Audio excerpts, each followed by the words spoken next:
ఇప్పుడు ఇతను నేను మళ్ళీ వస్తాను అని చెప్పి చెబుతున్నాడు కదా, మళ్ళీ వస్తానని చెప్పిన దాన్ని వింటే అతను చెప్పింది 40% నాకుంది, కళ్ళు మూసుకొని తెలిస్తే 29% 29 వచ్చేస్తుంది, మళ్ళీ నేను అధికారంలోకి వస్తానంటే ఇన్వెస్టర్స్ వస్తారా ఆంధ్రప్రదేశ్కి? రారు. అదే కదా నేనేది, దాన్ని ఇది డిస్ట్రాక్ట్ చేయకపోతే కాన్ఫిడెన్స్ బిల్డ్ కాదు జనాలకి. అది ఆ బాధ్యత, ప్రధానమైన బాధ్యత చంద్రబాబు గారి ప్రభుత్వం మీద ఉంది. సరే మనం నోటితో నవ్వుతాం, ముడ్డుతో నవ్వుతాం, తర్వాత సంగతి ఆ చెప్పే పిచ్చి మాటలకి.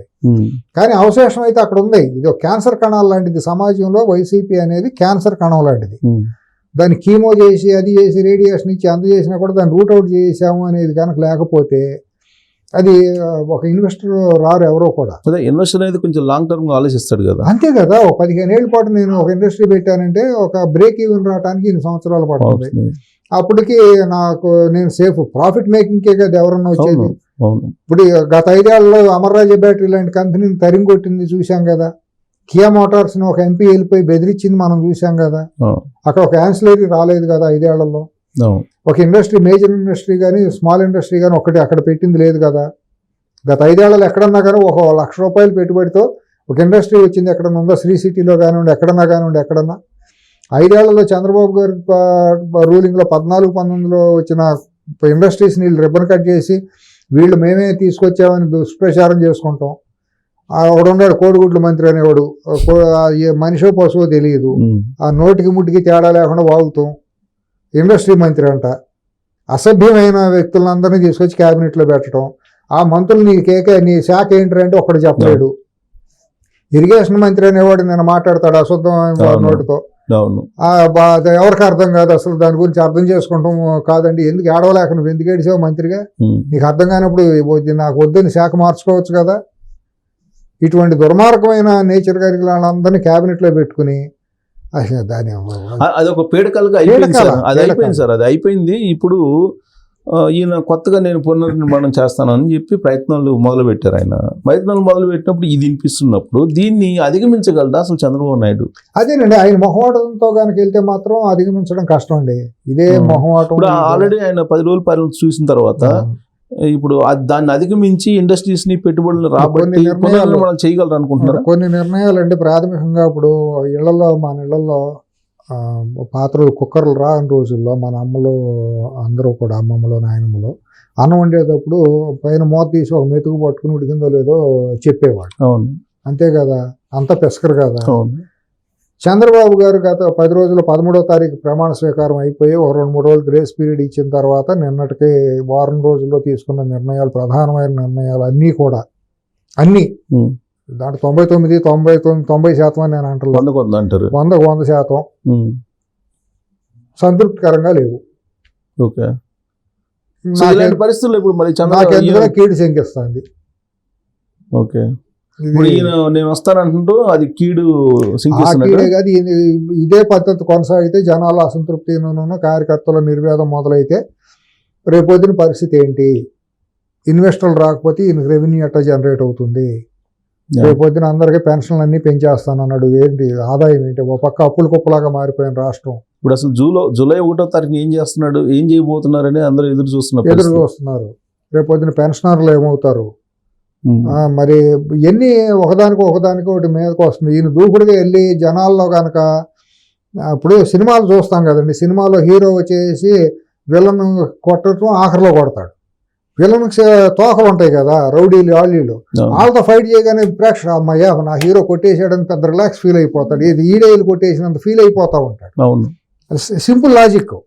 ఇవాళ చంద్రబాబు గారికి ఆ లాజిక్ మిస్ అవుతున్నాడు. అసలు మిగతా వాళ్ళే రౌడీ చెంది ఆకు రౌడీలనే కొట్టలేకపోతున్నాడు. మెయిన్ రౌడీని ఏం కొడతారు? ఆకు రౌడీలు కాదు, ఆయన మనుషులు ఆయనే కొడుతున్నాడు. అది రివర్స్ అటాక్. ఏంటంటే తప్పు వెళ్ళమాకండి, తప్పు మీరు వెళ్ళమాకండి అని పక్కన ఉండాలని కొడతాంటే అడు వచ్చి కొట్టే నన్ను కొట్టాడు బాబు అని పక్కన ఉండాలి చెబుతా అంటే కొట్టాడు ఇంకో చెంప చూపించండి అని నేను చెప్పినట్టు ఉన్న పరిస్థితి. సో ఇలాంటి పరిస్థితుల్లో మరి మార్చుకొని రాష్ట్రాన్ని కాపాడదని చెప్పి కోరుకుంటుందేనండి. అంతమించి ఏమి లేదు. మరి ఏదైనా కూలింగ్ పీరియడ్ ఇద్దాం. మరి అట్లాగే మరి ఆ కూలింగ్ పీరియడ్ 1 నెల 2 నెలలు ఇచ్చి ఏమైనా నిర్ణయాలు మారి బలమైన నిర్ణయాలు తీసుకుని నేను మారాను అని చెప్పి ఆయన ఇచ్చిన ప్రకటనలు ఉన్నాయి కదా, మరో మనిషిని చూస్తారు అని చెప్పి ఎంపీల సమక్షంలో కూడా మాట్లాడారని మనం అనుకున్నాం. మారరే నేను మారానంటే నమ్మరే అని పాట ఉంటుంది ఒకటి. అదృష్టవంతుల సినిమాలో ఘంటసాల గారు పాడతారు, రాత్రేయ గారు రాసిన గీతం. నమ్మరే నేను మారానంటే నమ్మరే. మరి నమ్మాలంటే మీరు చేయాలి కదా, ఆయన కనిపించాలి కదా. అసలు అది ఆ రకంగా మరి ఆయన మార్పు ఎట్టా ఉంటుంది ఏంటి అనేది చాలా ఫర్మ్గా ఉండాలండి. మార్పు అనేది మాత్రం చాలా డ్రాస్టిక్గా ఫర్మ్గా పడిపోవాలి, దెబ్బకి దెబ్బ పడిపోవాల్సిందే. ముందు ఐఏఎస్లు ఐపీఎస్ల దగ్గర నుంచి దెబ్బ పడాలి, మొహమాటం ఉండకూడదు. ఆయన ఇంకా ఒత్తిళ్ళకి మొహమాటాలకి లోనైపోయి గతకాలపు ఆయనకు సంబంధించిన వాళ్ళ ఒత్తిడి ఇంకా కొనసాగుతుంది అనేది ఆయన చర్యల వల్ల తెలుస్తుంది. ఆయన చుట్టూ కూడా కొంతమంది ఉత్తర భారతీయులు కోటరీ చేరిపోయింది అనేది ఒక వార్త, బలమైన వార్త. ఇప్పుడు ఆంధ్ర రాష్ట్రంలో ఎవరిని వేయాలి, ఎవరిని తీసుకోవాలి, నీ నిర్ణయం, నీ కొడుకు నిర్ణయం, నీ పార్టీ క్యాబినెట్ సహచరుల నిర్ణయం ఉండాలి. కానీ ఎవరో రిటైర్ అయిపోయిన మాజీ ఐఏఎస్లు ఐపీఎస్లు వచ్చి చెబితే ఉత్తర భారతీయ నువ్వు నీది తినాలి నాది తినాలి అని చెప్పి మనం నార్త్ ఇండియన్స్ నువ్వు గాడ్ ఫాదర్ చేయమని చెప్పి ఆడెవడో చెప్తే నువ్వు సలహా వినేసి మళ్ళీ వాళ్ళకి పోస్టులు ఇస్తే చెడిపోయేది మీకే కదా, పార్టీకే కదా. నిన్న మన 2 పేర్లు వినపడుతుంది సలహాదారులుగా ఆ పేర్లు ఏదో పెట్టేసుకున్న మాటలతో ట్రాన్స్ఫర్లో నడిచినాయి అనే మాట వస్తుంది. అసలు వాళ్ళ సలహాలు ఏంటి? ఎవడో ఉత్తరాదివాడి సలహా నీకెవటం ఏంటి? నీ రాష్ట్రంలో ఎవరు లేరా రిటైర్ అయిన వాళ్ళు, ఐఏఎస్లు ఐపీఎస్లు నిబద్ధత కలిగిన వాళ్ళు లేరా? వాళ్ళని ఎందుకు తీసుకోవు నువ్వు? ఎవడో నార్త్ ఇండియన్ వచ్చేసి నీకు సలహా చేయటం ఏంటి? అంతకంటే తెలుగు జాతికి అగౌరవమును ఇది కదా, సిగ్గుచేటు కదా, ఆత్మగౌరవానికి నష్టం కదా. ఆంధ్ర రాష్ట్రంలో రిటైర్ అయిన వాళ్ళు, ప్రాణాలకి తెగించి పోరాడిన వాళ్ళు, నువ్వంటే ప్రాణం పెట్టిన వాళ్ళు, నీ కోసం ప్రాణం ఇచ్చిన వాళ్ళు చాలామంది ఉన్నారు కదా ఐఏఎస్లు ఐపీఎస్లు. అవినీతి పనులను పెట్టుకోమాకండి, అవినీతి పనులు తీసేయండి. ఒకవేళ వాళ్ళు అవినీతి ఉంటే పక్కన పెట్టండి, సమర్థత లేకపోతే పక్కన పెట్టండి.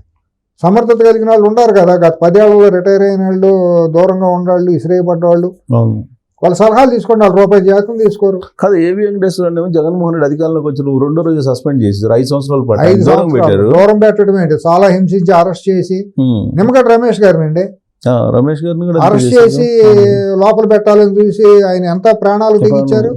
నిమ్మగడ్డ రమేష్ గారు, పివి రమేష్ గారు, డాక్టర్ పివి రమేష్ గారు, ఆయన ఎకనమిస్ట్, బ్రహ్మాండ ఎకనమిస్ట్, డాక్టర్ ప్లస్ ఆయన ఏదో పాపం సలహా ఇచ్చినందుకు కదా. ఇప్పుడు ఆయన ఎల్వి సుబ్రహ్మణ్యం గారు మరి ఇంటిగ్రిటీని మనం ఆయన నాలెడ్జ్ని కాదనలేం కదా, ఆయన సలహాలు సంప్రదింపులు. వాళ్ళేమి నెల లక్షలు ఇచ్చేసి మామూలుగా ఇతరులాగా వైట్ ఎలిఫెంట్ లాగానే మనుషులు కాదు, వాళ్ళ వ్యక్తిత్వాలు ఉన్న మనుషులు. వాళ్ళు మాకేం అవసరం లేదు, రాష్ట్ర అభివృద్ధి కోసం మేము నిలబడి మేము సలహాలు ఇస్తాం, వాలంటీర్గా వచ్చే మనుషులు. అటువంటి వాళ్ళు సలహాలు తీసుకోవాలి విఘ్నతగా. ఈయన 10 రోజులు అయినా కానీ ఇటువైపు చూడలేదు, అవకాశం ఇవ్వట్లేదండి. ఐఏఎస్లో కొంతమంది పిల్లలు ఐఏఎస్లు ఐపీఎస్లు అయిన వాళ్ళు ఉన్నారు. వాళ్ళు ఈయన రోల్ మోడల్గా పెట్టుకుని ఈయన ఒక గొప్ప మనిషిగా చూసుకునే పిల్లలు ఉన్నారు ఐఏఎస్లు ఐపీఎస్. వాళ్ళు వెళ్ళి బొకే ఇవ్వడానికి వెళ్తే అవకాశం ఇవ్వట్లేదు.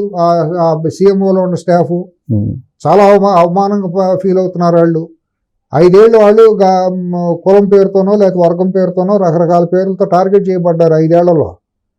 జనరల్ గా ఏబి వెంకటేశ్వర గారు ఒక కక్ష సాధింపు జరిగి వెంటాడారు కదా పేరుతో. చంద్రబాబు నాయుడు రాగానే ఆయనకి ఏదో సలహాదారు తీసుకొని బాధ్యతలు, కీలకమైన బాధ్యతలు అప్పచెప్పాలి. ఆయనకి ఇవ్వాలండి. ఇంకోటి కూడా, ఇప్పుడు ఆయన రఘురామకృష్ణరాజు గారు ఉన్నాడు. నేనేం ఆయనకేం ప్రాక్సీని కాదు, నాకేమో ఆయన పెద్ద ఇదే సంబంధం తెలియని కూడా ఇది. కానీ ఆయన పోరాటం చేసిన మనిషి కదా. ఆ ప్రయారిటీస్ లో లిస్ట్ లో రాసుకోవాలి కదా. నేను 5 ఏళ్లలో నాతో పాటు ఎవరెవరు ఇదయ్యారని ఇమీడియట్గా రాగానే ఒక జీవో చేయాలి కదా. ఆయన నువ్వు క్యాబినెట్లో పెట్టుకోలేదు. ఆయనకి ఏదో ఒకటి పిలిచి నీకు ఇది ఇస్తున్నాను రఘురామ్ గారు, మీరు ఇది ఎట్లా ఉంది, నా ఆలోచన ఇదే అని చెప్పి అది ఇవ్వదలుచుకునేది ఇచ్చేసేసి అనౌన్స్ చేసి అయిపోతుంది కదా. ఏబి వెంకటేశ్వర గారు ఇదిగో డీజీగా రిటైర్ అయిపోయారు, ఇదిగో పలానా పోస్టులో నేను పెట్టదలుచుకున్నాను అని ఓపెన్ కమ్యూనికేషన్ బయటకు రావాలి కదా, మెసేజ్ రావాలి కదా. వాళ్ళని కలవటానికే నువ్వు ఇష్టపడవు. వాళ్ళని పిలిచి మాట్లాడేది ఏం మాట్లాడేవో బయటికి తెలియదు. నీ పిఆర్ఓలు ఏం చేస్తున్నారో తెలియదు. నీ పక్కన ఉన్న సలహాదారులు ఎవరో తెలియదు. తెలియాల్సిన అవసరం కూడా లేదు. వీళ్ళందరూ చేసిన పోరాటం అసలు మరవలేంది కదా, ప్రాణాన్ని తెగించి కదండి. నిమ్మగడ్డ రమేష్ గారు, ఏబీవీ గారు, రఘురామకృష్ణరాజు ఆయన 3rd డిగ్రీకి దారుణం అండి. పుట్టిన తర్వాత స్కూల్లో టీచర్ కూడా ఆయన బెత్తంతో కొట్టి ఉండడం. అవును, ఎందుకంటే సంపన్న కుటుంబంలో పుట్టాడు. అవును. మరి అటువంటి మనిషిని గొడ్డును బాధినట్టు బాధాడు కదా. ప్రాణాన్ని తెగించాడు, పోరాడాడు కదా పౌరుషంగా. ఏబి వెంకటేశ్వర ఆయన చెయ్యని పాపానికి ఒక నిబద్ధత కలిగిన వ్యక్తిగా తల వంచకుండా నేను వెళ్ళి సెల్యూట్ కొట్టను, ఒక క్రిమినల్కి నేను సెల్యూట్ కొట్టను. శంషేర్గా నిలబడ్డాడు, ఫైట్ చేశాడు. అవును. ఎవరి కోసం చేశాడు? సరే నా కోసం చేశాడా, అవసరం లేదు తన కోసం చేశాడని చెప్తే ఓకే, అది కూడా అది ఆయన పోలే, నేను పొరపాటు చేశానని అనుకుంటాం. ఆయన ఏమో ఆశించట్లా, ఏదో ఇవ్వమని మనమేం కాదు, మనం బినామీలం కాదు. అలాంటి వాళ్ళు ఆశించాల్సిన అవసరం లేదు. పిలిచి మాట్లాడాలి. నిమ్మగడ్డ రమేష్ గారి మీదకి 2 సార్లు అటాకులు జరిగినాయి కదా. వెళ్ళేటప్పుడు లారీతో కొట్టాలనో అరెస్ట్ చేయాలనో రకరకాలుగా. ఏబి వెంకటేశ్వర గారు రోజు హైదరాబాద్ విజయవాడ తిరిగేటప్పుడు ప్రతిరోజు ఆయనకి అభిమానులు అందరూ కూడా సన్నిహితులు ఎవరైతే ఉంటారో వెల్విషర్స్ జాగ్రత్త జాగ్రత్త అని చెప్పడం నేను చెవులారా వినేవాడిని. మీరు జాగ్రత్త ప్రికాషన్స్ తీసుకోండి, వద్దు జాగ్రత్త అని చెప్పి. ఎందుకంటే మనం చూసాం కదా మోడస్ ఆఫ్ ఆపరెండి ఎట్లా ఉంటుంది అనేది మనం చూసిన వాళ్ళం కదా. వీళ్ళందరూ కూడా సఫర్ అయిన వాళ్ళే. రఘురామకృష్ణరాజు అయితే ఢిల్లీ నుంచి అసలు రావడానికి ప్రాణం పెట్టుకుని రాలేదు, అక్కడే కాపురం పెట్టాడు ఆయన. అక్కడి నుంచే పోరాటం చేశారు. ఇటువంటి వాళ్ళు 10 మంది, వాళ్ళేమో 100,000 మందిని తీసుకొచ్చి సాక్షి పేపర్లో ఉన్న మొత్తం స్టాఫ్ అంతా తీసుకొచ్చి దాంట్లో సలహాదారులుగా ఇట్ట పెట్టి లక్షల కోట్ల వేలాది కోట్ల రూపాయలు దుర్వినియోగం జరిగితే మనం అట్లా దుర్వినియోగం చేయమంటలేదు. ఈనాడుకో ఆంధ్రజ్యోతికో మనం ఏమైనా ఉద్యోగాలు అందరం తీసుకెళ్ళి పెట్టమన్నావా? మనకేమైనా ఆంధ్రజ్యోతి, ఈనాడు, లేకపోతే వైల్డ్ వూల్ఫ్ ఇవన్నీ మనకేమన్నా నాకేమన్నా ఇదే? మీకు ఎవరైతే పని చేశారో వాళ్ళకు ఇవ్వడం ద్వారా బలమైన మెసేజ్ ఇచ్చినట్టు అవుతుంది సమాజానికి. వాళ్ళు ఎక్స్పర్ట్స్ వాళ్ళ రంగాల్లో నిష్ణాతులు కాబట్టి ఖచ్చితంగా విలువైన సూచనలు ఇస్తారు. వాళ్ళు చేయటమే కాదండి, చేసినట్టు కనిపించాలి. సిఎస్ గారు పిలిచి వాళ్ళందరికీ ఇంకా మీకు ఈ పోస్ట్ ఇచ్చాము, మీ చర్యలు రాష్ట్ర అభివృద్ధి కోసం పాటుపడేటట్టు ఉండాలి. పివి రమేష్ గారు మీరు ఇన్వెస్ట్మెంట్స్ ఏం తీసుకొస్తారు, మీ చర్యలు ఇట్లా ఉండాలి. వెంకటేశ్వర గారు ఇదిగో గంజాయి ఇట్లా ఉంది రాష్ట్రంలో, దీని మీద మీరు పోలీసు ఇదిగా ఉన్నారు కాబట్టి మీ చర్యలు తీసుకుని కోఆర్డినేషన్ చేయండి. రఘురామకృష్ణరాజు గారు మీరు ఏదో కేంద్రంలోనో లేదా దీంట్లోనో లైసెన్సింగ్ చేయండి, లేదంటే ఇదిగో పలానా పోస్ట్ ఇస్తున్నారు ఇక్కడ మీకు ఇది ఇచ్చాను. అవును. సుబ్రహ్మణ్యం గారు మీరు ఏదన్నా ఇదిగో అడ్వైజర్గానే ఏదో ఉండండి. పేర్లు ఊరిని అంటున్నారు, ఇటువంటి చాలా మంది ఉన్నారు. 4 పేర్లు ఏదో అన్నంత మాత్రం వీళ్ళు నలుగురే గొప్పలని నేను తక్కువ చేసినట్టు కాదు, చాలా మంది ఉన్నారు. ఇప్పుడు మీకు ఋషికొండ మీద పోరాడారండి ఒక ఐఏఎస్ రిటైర్ శర్మ గారు. ఆయన ఎకాలజీకి ఎప్పటి నుంచో ఆయన అక్కడ పోరాడి పాపం ఆయన సెంట్రల్ గవర్నమెంట్ కి కంప్లైంట్ చేసి నేను ఒక ఇంటర్వ్యూలో కూడా చెప్పాను, సార్ మీకన్నా ఇబ్బంది కలిగిద్దేమో, ప్రాణాపాయ స్థితి ఉందేమో అంటే ఏం చేస్తారండి ఈ వయసులో, నన్ను చేయనండి అని అన్నారు. ప్రాణమే కదా పోయేదని, నాకు రాష్ట్రం ముఖ్యము, పర్యావరణం ధ్వంసం చేస్తున్నారు అని పోరాడిన వాళ్ళు ఇలాంటి వాళ్ళు చాలా మంది ఉన్నారండి. ఎక్కువ మంది కూడా లేరండి, వాళ్ళందరూ జాతిరత్నాలు. 20 మంది ఉంటారండి, వాళ్ళందరూ నిజంగా జాతిరత్నాలు. వాళ్ళే నిజమైన స్వాతంత్ర సమరయోధుల కింద లెక్క. అట్లాగే సోషల్ మీడియాలో పనిచేసిన వాళ్ళు అండి, ప్రాణాలకు తెగించి ఎక్స్పోజ్ చేసిన వాళ్ళు ఉన్నారు. ఎందుకు లేరు? ఇళ్ల మీద పోలీసులు వచ్చి అక్రమంగా కేసులు పెట్టి జర్నలిస్టులు, ఎడిటర్లు 5 ఏళ్ళు దుర్మార్గమైన దారుణమైన కారణం ఎదుర్కొన్న వాళ్ళు ఉన్నారు కదండి. వాళ్ళందరినీ గుర్తించి ఎప్పుడు గుర్తిస్తారు? గుర్తించినట్టు ఒక మెసేజ్ వెళ్ళాలి కదా. అట్లీస్ట్ ఒక మెసేజ్ పలానా వాళ్ళతో నేను ఆ లిస్ట్ పంపించాను, వాళ్ళని చూస్తున్నారు, ఈ యాక్షన్ మొదలవబోతుంది, ఈ యాక్షన్ కమ్యూనికేషన్ బయటికి రావాలి కదా. మరి ఆయన చుట్టూ ఉన్న కమ్యూనికేషన్ ఎవరు చేస్తున్నారో తెలియదు, పిఆర్ఓలు ఎవరో తెలియదు, పక్కన సలహాదారులు ఎవరో తెలియదు, గదిలోకి ఎవరు వెళ్తున్నారో తెలియదు, బయటికి ఎవరు వస్తున్నారో తెలియదు. బట్ ఒకటి మాత్రం నిజం, హైదరాబాద్లో ఉన్న సంపన్నమైన కాంట్రాక్టర్లు ఎవరైతే ఎప్పుడు ఏ పార్టీ వచ్చిన అధికారంలో ఎవరు వచ్చినా పక్కన ఉంటారో వాళ్ళు మాత్రం నిరాఘాటంగా గత 10 రోజులుగా వెళ్తున్నారు, వస్తున్నారు. మొన్న జగన్ దగ్గరికి ఎవరైతే సన్నిహితంగా వెళ్ళగలిగిన వాళ్ళు మళ్ళీ ఇటు కూడా వెళ్తున్నారు. ఇవన్నీ నగ్న సత్యాలు, మనకు కాదు అందరికీ తెలిసిందే, రహస్యం కాదు ఇది. ఇవన్నీ ఈ రుగ్మతలన్నీ దాటుకొని చంద్రబాబు నాయుడు కత్తి మీద సామండి, చాలా ముళ్ళ కిరీటం. ఆయన 140 సీట్లు ఏదో నాకు 135 తెలుగుదేశానికి 164 మా కూటమికి వచ్చింది అనుకుంటున్నారు, కానీ అదేమీ అంత సేఫ్ ఏమీ కాదండి. 100% చాలా కష్టతరమైన గురుతరమైనటువంటి పెద్ద ముళ్ళకంపన ఆయన నెత్తిన పెట్టుకున్నారు. కానీ సార్ నేను అనుకున్నాను, అంటే నాకు కూడా ఒక 26 సంవత్సరాలు జర్నలిజంలో ఉన్నాను కాబట్టి చంద్రబాబు నాయుడు ఏంటి అనేది నాకు కూడా తెలుసు కాబట్టి ఆయన మారుతాడు ఈసారి అని చాలా మంది అన్నా, కానీ నేను అంత సీరియస్ తీసుకోవాలి.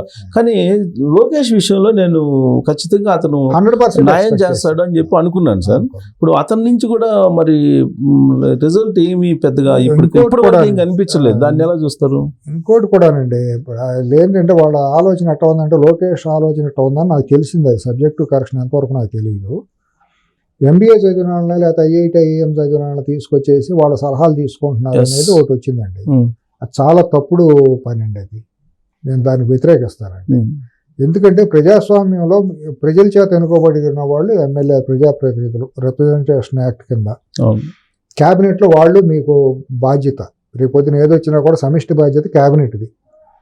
వీడెవడండి ఐఏఎం చదివినాడు, బొడ్డోడున్నాడు, వాడికి ఏం తెలుసు అండి? ఐఐటి ఐఏఎంలు గోల్డ్ మెడల్ చదివితే వాడి పేదాడు కష్టమనో రైతు కష్టం అడిగి తెలుసా? మొక్క నీరు పొలం ఎట్లా ఉంటుందో అడిగి తెలుసా?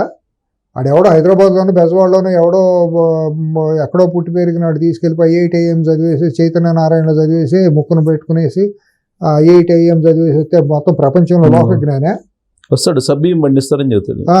సగ్బియ్యం వరి ఎట్లా సగ్బియ్యం వరి బదులు సబ్బియ్యం పండిస్తారని చెప్తాడు. పండించే రకాలు వీళ్ళని నువ్వు సలహాదారులుగా పెట్టుకుని వీళ్ళ చెప్పు చేతల్లో వీళ్ళ సర్వేలు ఇస్తారు, వీళ్ళు సర్వే చేసుకొచ్చి వాళ్ళు ఇచ్చిన దాని ప్రకారం నడుస్తుంటే is it not shame for the democracy for any party? కేంద్రంలో కూడా అదే జరుగుతుంది, ఇక్కడ అదే జరుగుతుంది. ప్రైస్ వాటర్ గ్రూప్ అని లేకపోతే ఇంకో కంపెనీ స్టాన్లే మోర్గాన్ స్టాన్లే ఏదో కంపెనీలు వీళ్ళకి తీసుకొచ్చి బడ్జెట్ తయారు చేసే పనులు ఇవ్వటం అంటే ఐఏఎస్లు ఐపీఎస్ని అవహేళన చేసినట్టు కాదండి, సిస్టాన్ని అవమానం చేసినట్టు కాదు. సీక్రెసీ ఆఫ్ ఓత్ను మీరు ఏదైతే ప్రమాణ స్వీకారం చేశారో దాన్ని భంగం చేసినట్టు కాదు. వాళ్ళు ఎవరండి అసలు? ఐఐటి ఎంబీఏ సమస్యల మీద, ప్రజలు కాదు, సామాజిక అంశాల మీద, భౌగోళిక అంశాల మీద రాజకీయ నాయకులకి మామూలు పౌరులకి తెలిసినంత నాలెడ్జ్ వాళ్ళకి ప్రాక్టికల్ గా ఉండదు. ఏం తెలుస్తుందండి వాళ్ళకి? నాలెడ్జ్ చెప్తే ఉండదు. ఏం తెలుస్తుందో వాళ్ళు ఎవరు అసలు? ఈ మధ్యలో అనుసంధానకర్తలు వాళ్ళు ఎవరు? మేము మంత్రుల దగ్గర వాళ్ళ పెడతామంటే ఎంబీఏ చదివిన వాళ్ళని సూపర్వైజర్ గా పెడతామంటే ఏంటి ఎంబీఏ చదువుతాడు అని పెద్ద పుడుంగా ఏమనుకుంటున్నారండి వీళ్ళు అసలు? అంటే అంత లోక జ్ఞానం లేని హీనులకు మరి నువ్వు టికెట్లు ఎందుకు ఇవ్వటం? ఆ ఎంబీఏ చదివిన వాళ్ళు ఇవ్వచ్చుగా మీరు టికెట్లు. అంటే లోకేష్ మీద ఏదైతే హోప్స్ పెట్టుకున్నామో ఆ హోప్స్ కూడా పోతున్నాయా? అతను అన్డెమోక్రటిక్ వెళ్తున్నాడు అనిపిస్తుంది. ఈ పద్ధతులు కనుక తన ఆలోచనే కనుక అయితే ఎంబీఏలు ఐఐటి చదివిన వాళ్ళ మీద ఆధారపడి వాళ్ళ ద్వారానే నేను రాజ్యం చేయగలను అనుకుంటే మాత్రం అతను వాస్తవాలకు చాలా దూరంలో ఉండట్టు, అతను అన్ఫిట్ ఫర్ పాలిటిక్స్ అని నేను అనుకుంటా. అది డెమోక్రటిక్ వేలో అది కరెక్ట్ కాదు. తాత్కాలికంగా ఏదో అనుకుంటున్నారు కానీ వీళ్ళు అది it is not the correct way to rule the public according to the constitution and the democracy values. కానీ ఒకటి ఏంటంటే పార్టీలో కూడా క్యాడర్ ఎవరెవరు బాగా పనిచేశారు, ఎవరు కష్టపడారు, ఇవన్నీ అతని దగ్గర ఇవాళ కంప్యూటర్లు వచ్చినాయి కదండి. మండలం ఎన్ని మండలాలు ఉంటాయండి?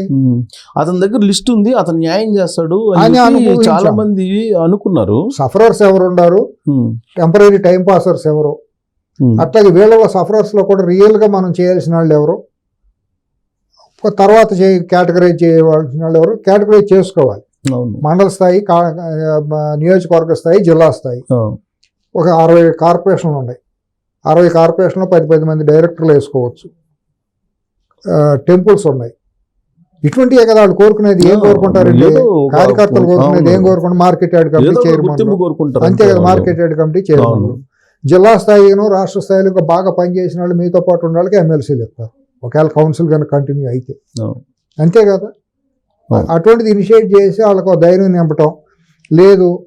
గతంలో జరిగిన అక్రమాలు, దాడులకు వ్యతిరేకంగా ఎవరైతే సఫరర్స్ ఉంటారో వాళ్ళ మీద కేసులు పెట్టి చేసేస్తే వాళ్ళకి ఉపశమనం, తలెత్తుకు తిరుగుతారు. వాళ్ళలో కేసులు తీసేద్దాం ఫైల్ కూడా మూవ్ కాలేదు.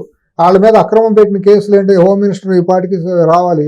గత 5 ఏళ్లలో జరిగిన అక్రమం కేసులు కార్యకర్తల మీద పెట్టిన పుట్ ఫైల్ బిఫోర్ మీ అని అంటే ఒక మెసేజ్ వెళ్ళిపోతుంది. పండగ వాతావరణం ఉంది గ్రామాల్లో, రేపు మా కేసులు పోతాయని. వాళ్ళు చిన్న కూలి చేసుకునే వాళ్ళు, వ్యవసాయం చేసుకునే వాళ్ళు కేసులు పెట్టుకుని కోర్టుల చుట్టూ పోలీసు చాలా పెట్టారు కదా. రీపోస్టులు చేసిన వాళ్ళ మీద కేసులు పెట్టారు కదా, అక్రమం కేసులు కదా. ఆ కేసులన్నీ తక్షణమే తీసేసే బాధ్యత ఒక సంతకంతో పోతుంది కదా.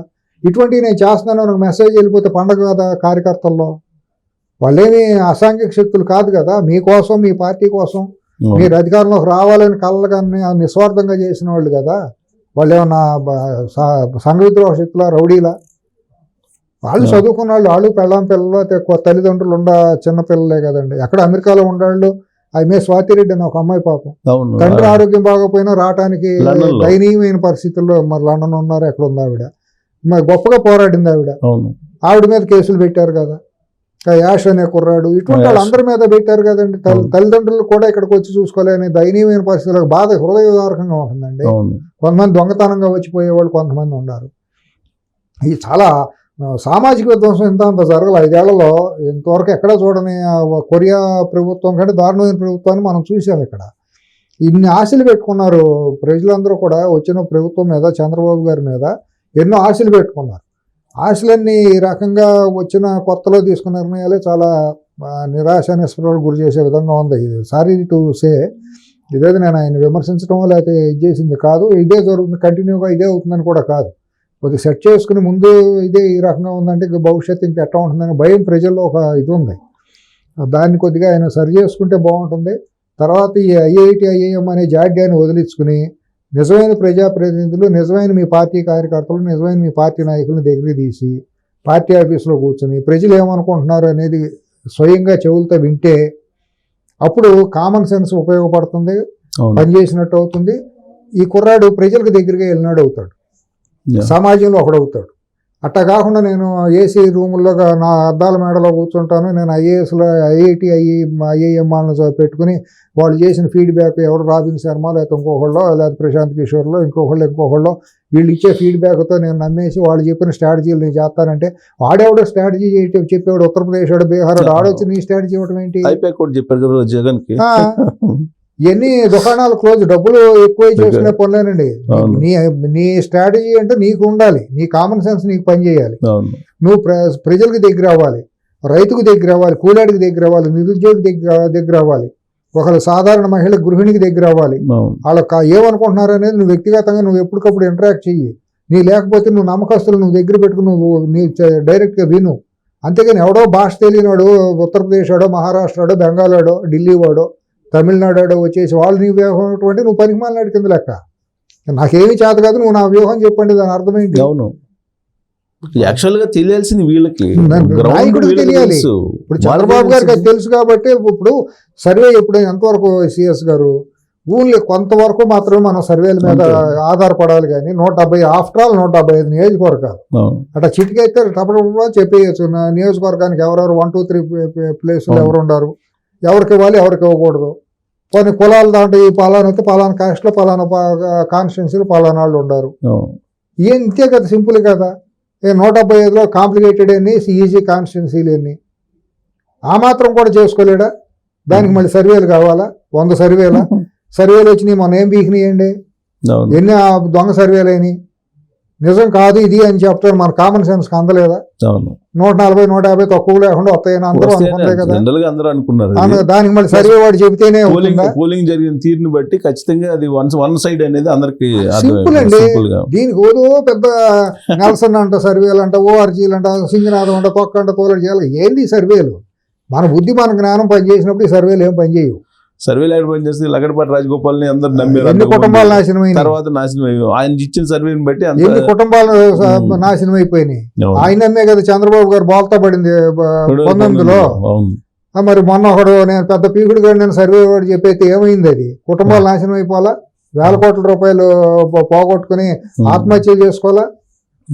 ఇవన్నీ తప్పండి. నాయకుడు అనేవాడికి ఇంగిత జ్ఞానం పూర్తిగా ఉండాలి, తన మీద తనకు నమ్మకం ఉండాలి, తన చుట్టూ ఉండే కార్యకర్తల మీద విశ్వాసం, ప్రేమ ఉండాలి. ఆ పరితాపిస్తే వాళ్ళు భుజాలకు ఎత్తుకుని మోస్తారు. అది వీళ్ళ జీవితం ధన్యవాదం. ఎన్నో జన్మలు చేసుకున్న పుణ్యం మూలానే ఒక నాయకుడు అవగలడండి. ప్రజానాయకుడు అవటువంటి సామాన్యం కాదు. మన అందరికి అవకాశాలు రావు. ఆ వచ్చిన వాళ్ళలో కూడా గొప్ప అవకాశం ఉన్నప్పుడే గొప్ప గొప్ప పేరు ప్రతిష్టలు వస్తాయి. చంద్రబాబు గారు అంత కృషి పట్టుదల ఉండబట్టే మరి ఆయనకు అంత వచ్చింది. కానీ ఇటువంటి వాళ్ళ మీద డిపెండ్ అయితే మాత్రం మరి జనాల్లో కళ్ళని కళ్ళలవుతాయి. కొద్దిగా బాధగా ఉంది. చూద్దాం సార్, మారుతారని కోరుకుందాం, మారాలని కూడా కోరుకుందాం. రాబోయే రోజుల్లో ప్రాథమిక దశలోనే ఉన్నారు కాబట్టి కూలింగ్ పీరియడ్, ఇది కూలింగ్ పీరియడ్. ఈ పీరియడ్ అయిపోయిన తర్వాత ఆయన సర్దిద్దుకొని సరైన మార్గంలో లాగా కాకుండా రాష్ట్రం బాగుండాలండి, జాతి బాగుండాలి, అడుగులు వేస్తాడని చెప్పి ఆశిద్దామండి. యువకులు కూడానండి చాలా మంది ఉద్యోగాలు వస్తాయి, చంద్రబాబు గారు వస్తే మా రాష్ట్రం బాగుంటుంది, కంపెనీలు వస్తాయని కళ్ళగా అన్నారండి ఆవేశంతో. అవన్నీ పాపం వాళ్ళ పాల పొంగు ఇదే అయిపోకూడదు, వృధా అవ్వకూడదు అనేది మన కోరిక. ఆయన బాగుండాలి, ఆయన పాలన బాగుండాలి. అవతల శత్రువు నిర్మూలన రాజకీయంగా పూర్తిగా అక్కడ శత్రు శిబిరం అనేది ఇప్పుడు ఈ డెవలప్మెంట్ ఒక సంవత్సరం 2 ఏళ్ళు లేట్ అయినా ఎవరో పెద్ద పట్టించుకోరు. ముందు శత్రువు మీద దాడి బలంగా జరగాలి, శత్రు శిబిరాన్ని నిర్మూలన చేయాలి. అప్పుడు మాత్రం అవతల పెట్టుబడి పెట్టడానికి ఇంకోళ్ళు వస్తారు. వాళ్ళు హైదరాబాద్ నుంచి అమరావతిలో 100 గజాల స్థలం కొనాలంటే ఎందుకు వెళ్ళుకుంటారు? అవును. అది ముందా ఇది ముందు అంటే ఇది ముందు ఇదే జరగాలి. ముందు జరగాలి. అవును. అట్లాగే ఈ మేధావుల ముసుగులో, విశ్లేషకుల ముసుగులో విషంగా ఎక్కిన చీడ పురుగులు చాలా ఉన్నాయి. వాళ్ళ కథ ఏంటో తేల్చాలి, వాళ్ళ మీద చట్టపరమైన చర్యలు తీసుకోవాలి. మళ్ళీ ఎవడన్నా ఆ దొంగ మాటలు మాట్లాడి లేనిపోయి కల్పన కథలు చేసి ఒక ఎగ్జాగరేటెడ్ దొంగ వార్తలు ప్రచారం చేసిన, దొంగ విశ్లేషణ చేసిన ఈపు పగులుతుందన్న భయం ఉన్నప్పుడు ఎవడో కూడా నోరెత్తడు. అది కూడా ప్యారలల్గా చేయాల్సింది. అప్పుడు మాత్రం రాష్ట్రంలోకి ఒక ఇన్వెస్ట్మెంట్ పెట్టవచ్చు, గుడ్ డెస్టినీ లాగా అందరూ ఫీల్ అవుతారు. ఒక విదేశాల్లో అమెరికాలో ఉన్నవాళ్ళు తెలుగు వాళ్ళు అందరూ వచ్చి ఇన్వెస్ట్మెంట్ చేయాలనుకోండి, మరి వాళ్ళు 100 ఆలోచించుకుంటారు కదా. హైదరాబాద్లో నుంచి వెళ్ళాలి, అమరావతిలో నేను ఒక 500 గజాల స్థలం కొనాలంటే నిన్ను ఆలోచించినప్పుడు ఇతర రాష్ట్రాల నుంచి, ఇతర దేశాల నుంచి వచ్చి పెట్టేవాళ్ళు అన్నీ ఆలోచిస్తారు. వాళ్ళకి భద్రత ఎంత ఉంది, రక్షణ ఎంత ఉంది, ఇవన్నీ చూసుకుంటారు. ఇమీడియట్ గా శత్రు శిబిరంలో ఉన్న కాలకేయ ముఠాన్ని కనుక తుదిముట్టించకపోతే చట్టపరంగా ఆ రాష్ట్రం వైపు ఎవరు తలెత్తి చూడరు.